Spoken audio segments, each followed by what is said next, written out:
Okay, let's take a look at the box office from this past weekend. Total domestic box office, 136-ish million, which is about a 14% drop from the previous weekend. So not great, but also not awful by any stretch of the imagination. Big film opening this week, of course, is Alien Romulus, the new film in the Alien/Aliens, plural, franchise.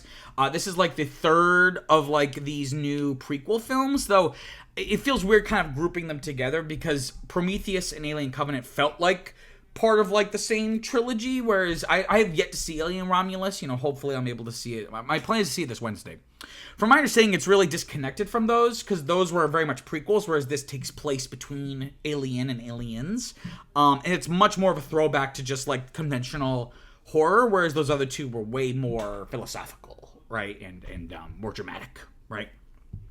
But it opened pretty well. So it opened to about 41.5 million for the weekend. I had projected it to be about 43 to 52, but this is just squeaked below that. So, I'm not going to hold it against this movie for falling beneath those projections, because I'm sure someone out there had projected it would make over 40.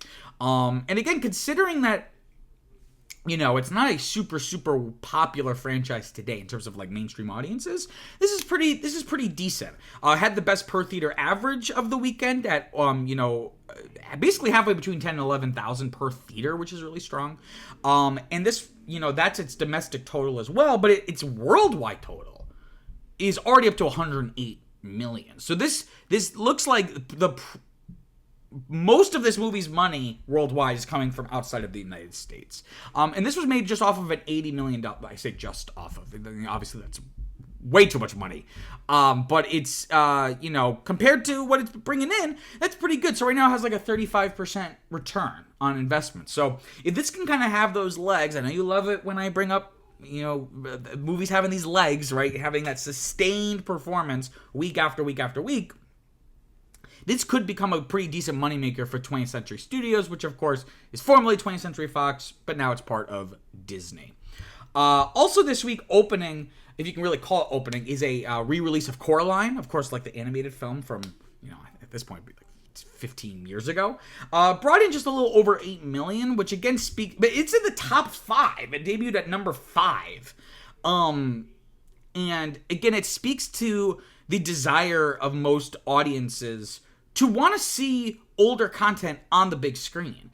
Something I've talked about often, but maybe not on this show, so I'll say now for all of you, all like one of you watching this live, that it's interesting how we release movies, because in the theater world, you usually build up to the biggest venues, right? So you might start off Broadway, and then off Broadway, and then you kind of the peak of it is Broadway, and then you might go back to off-Broadway, right?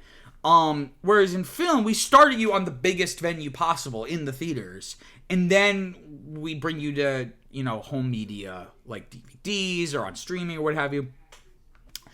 This would never happen because of the nature of how movies are financed and the way they make their money back.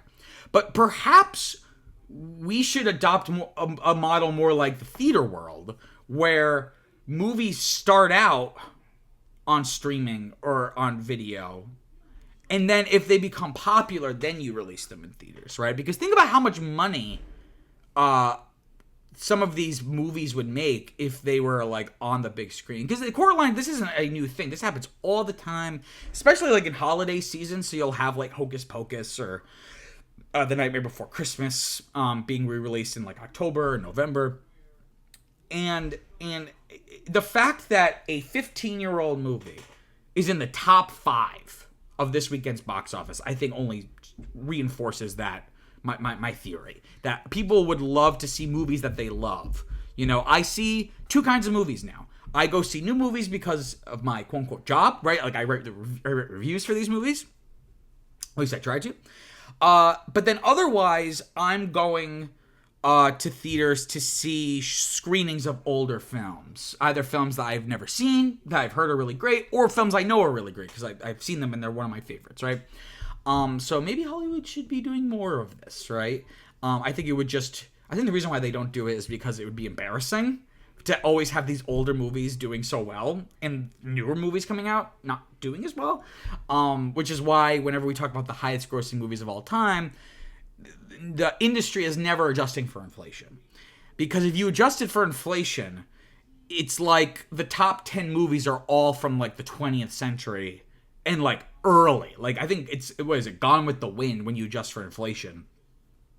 It's total box office is like 3.8 billion with a B, right? Adjusted for inflation, of course. But of course, it's because the tickets were like a nickel in like 1939. So, I think the industry is just afraid of, despite it wanting to, grave dig and create endless sequels and reboots and prequels of recognizable content, it doesn't want to focus too much on older content, because then it will remind audiences of how shitty a lot of movies are now, as compared to some of like the quote unquote classics, right? Another movie opening, random Bollywood movie. I don't know anything about it, so don't ask me. Stree 2 coming in at number 9, bringing in just about $2.5 million for the weekend. Only open in 666 theaters. That's a bad sign. But I was able to do some math and try to convert the rupee to the US dollar to try to figure out. So its total worldwide box office is, because it's been playing outside the United States for some time now, I think. And so this brings its worldwide total to about, a little under 34 million off of about a $6 million budget. So, that's a pretty decent return if you are the makers of Stree 2, right? So, it's interesting, again, kind of like with the re-releases, we're seeing these movies that you wouldn't think would be in the top 10, kind of squeaking their way in. Films continuing this week, we have the semi-controversial It Ends With Us, the Blake Lively romantic drama film, dealing with issues of like domestic violence and emotional abuse. This movie's exploding, right? So it brought in $24 million for the weekend, which was a 52% drop, but considering the fact that this romantic drama, based off of a book that I guess is very popular, but I never heard of it.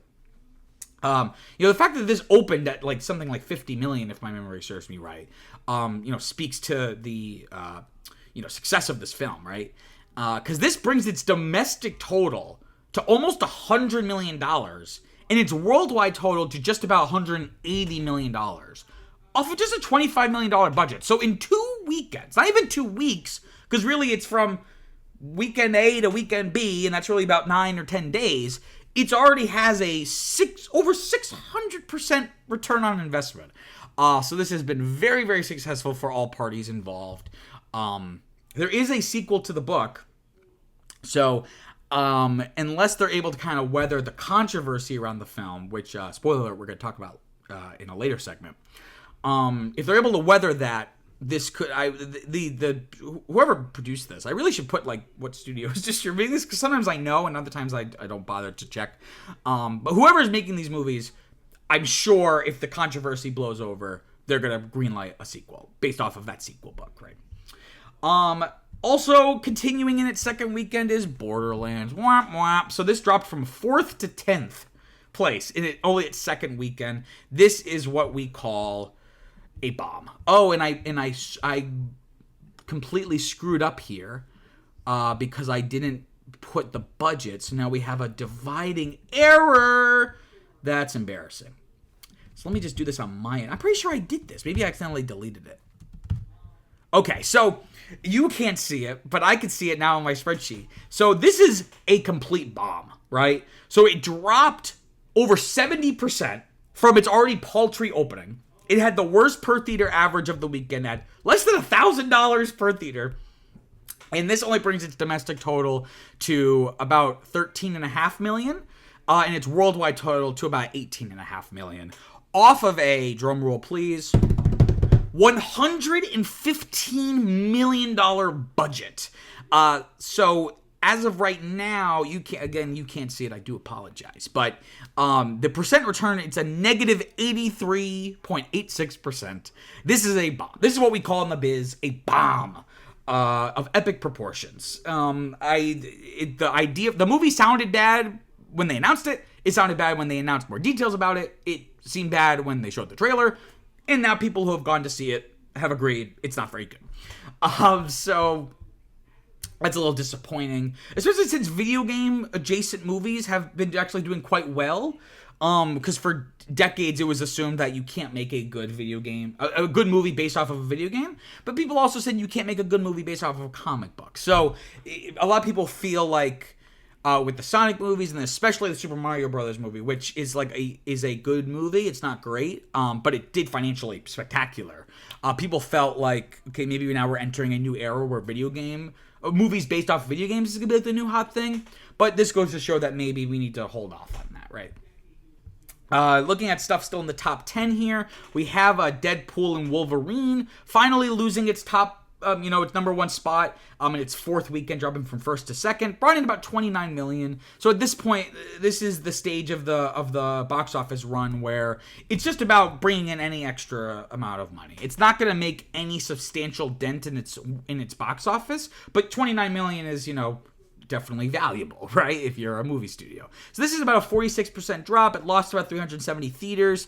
This brings its domestic total to 546 million, and its worldwide total to over $1 billion, right, off of that $200 million budget. So again, so it's only less than 500% return of investment. And as you can see here on this chart, there are films doing way better, including, which is not on this list because it fell out of the top 10. I think it fell to 12th place. Longlegs, the indie horror film, it crossed, I think, what was it, like $100 million worldwide off of just like a $10 million budget. So it's like an 800 or 900% return, right? I've been talking about it every weekend that it was in the top 10.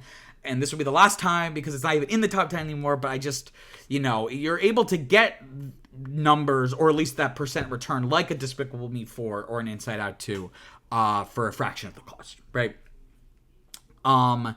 What else do we have here? Also still in the top 5 is Twisters, right? Still chugging along. It had a decent opening, but has kind of slowed, and it's still trying to make its way to that 100% return mark, right? You want to double the budget to kind of cover all those marketing costs. So in its fifth weekend, it dropped from third to fourth. So still in the top 10, made just a little under $10 million, 9.8. Only a 35% drop. So it's slowing down, but it's holding. It's holding. It's still in the top 5. Right? This brings its domestic total to 238 million, and its worldwide total to about 333 million. Again, off of a pretty substantial budget, though, of around 175-ish million. I think I give this a couple other. I give this a couple more weeks. And I think maybe even just one weekend to get past that. Was it at 89.99%? Just 10.01% left to go. You can do it, Twisters, because you're a good movie. It's a good movie. Not great, but pretty good. Couple other notes here. I mentioned them before. Despicable Me 4, still in the top 10 after 7 frames, dropping from 5th to 6th. Bringing just 6 million, but again, only a 25% drop. So again, talk about a movie that's holding. This brings its domestic total to 340 million and its worldwide total to 847 million. I don't see this passing the billion mark. But again, this is a very successful considering it was only made for $100 million. So that's a very, very, 750% return. It just goes to prove that the Minions Despicable Me brand is still very, very strong. Even, at this point, it's like 15 years after that first movie came out. And then also, speaking of a movie that, is a follow-up to an older movie, Inside Out 2, still in the top 10 after 10 weekends. So it's easily the most successful movie of the year so far. But Deadpool is coming up behind it and has a lot more time. Right, because it's only been out for 4 weekends. This has been out for 10, right? So it dropped from 7th to 8th in that 10th frame. Made just 3.2 million, 34% drop. This brings its domestic total to 642 million, and its worldwide total to 1.6-ish billion dollars off of that $200 million budget. So while it has a lower percent return than Despicable Me 4, of course that the actual just dollars of profit, is definitely very tasty if you're Disney, if you're Pixar and Disney. I think that's everything here. So we're coming to the end of the summer box office season, and arguably we've already left the summer box office season. August is usually a slower time for movies. Usually you have like the biggest movie of the year, or the movie that the studios hope is the biggest movie of the year, in mid or late July. And we had that with Deadpool and Wolverine. So we're kind of now in that period before Oscar season, but after the big tentpole season, where movies like Alien Romulus can kind of sneak in and kind of have like a little quick and dirty, what was it, like $40+ million opening, and then maybe kind of recede, but can have some strong legs and not make a lot per week, but just kind of stay in the top 10 and keep making like $5 million every weekend.